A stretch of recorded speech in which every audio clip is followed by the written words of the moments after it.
Hey guys, here's a video about the word probably, the English word probably. It's important to know how to express that in Norwegian. And when I first moved here, my father-in-law told me there are many ways to say the same thing in Norwegian, and he was right. And it turns out it's kind of a lot of fun to figure them all out. So this also helps with comprehension when you're reading. These words, when they're familiar to me, they pop out. They jump off the page. And here's one, synonyms. This always means probably or likely. Synonyms, usannsynlig. And you can see how they work in the sentence. Go ahead and cross-reference this, and you'll see for yourself. Truly. Here's another one that's rock solid. I mean, that just means probably or likely. Trollians, don't pronounce the G. Trollivis. That is another word for probably, and this is there. Here again, it's copy editors at newspapers love to mix these words around just to make it more entertaining. But it won't fool you because you know already. If you do the research. Antagally, this one is almost always in print. I've never heard anybody say this word, but I've read it before a lot. And antageligvis, most likely. And you know, also, depending on where these words fall in a sentence, where they are, the focus changes it a little bit too, so be aware of that. Skalmulians, shall possibly, probably. It's like these two words collide together, and this happens a lot in Norwegian. I mean, it happens in English too, but I like memorizing these. They're easy to remember, and so I remember them all at once.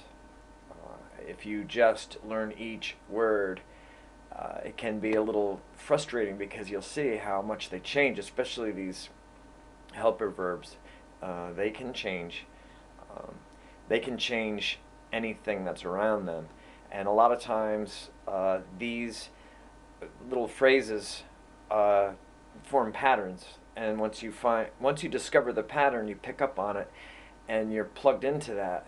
It's just part of the language. It's part of the feeling of it, the fundamental nature of the language. So, eventually, that means expectedly, or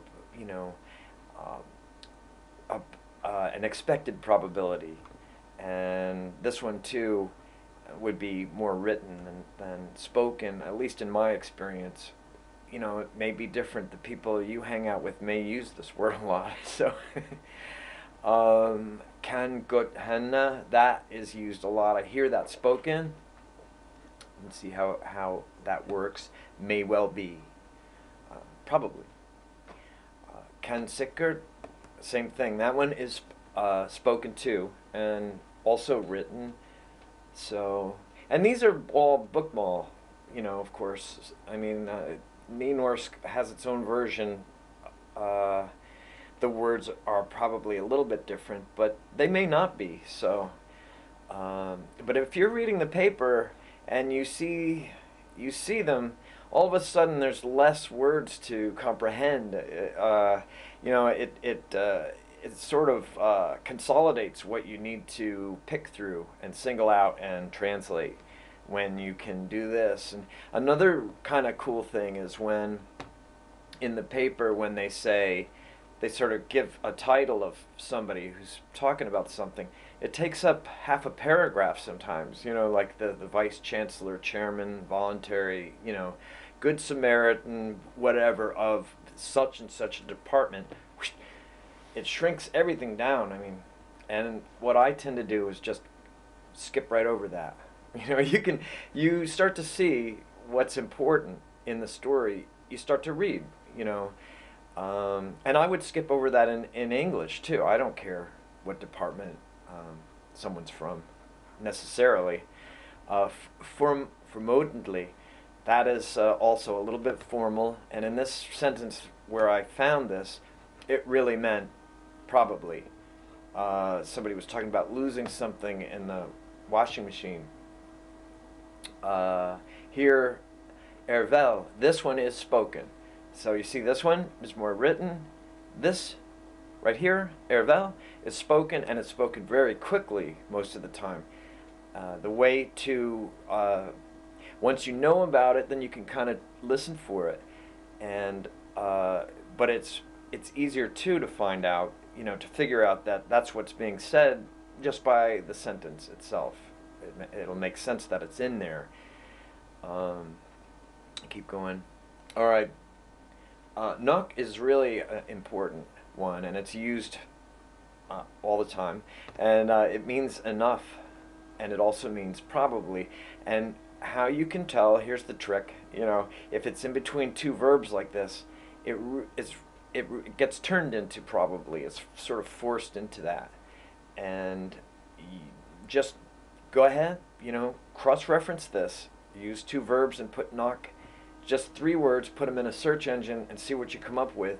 And you'll see that I was, wasn't kidding around here. Okay, that's about it. So here's a few sites that I found very helpful with this.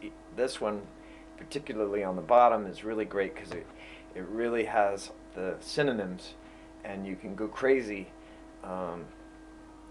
researching that if you feel like it. So until next time, ha de bra.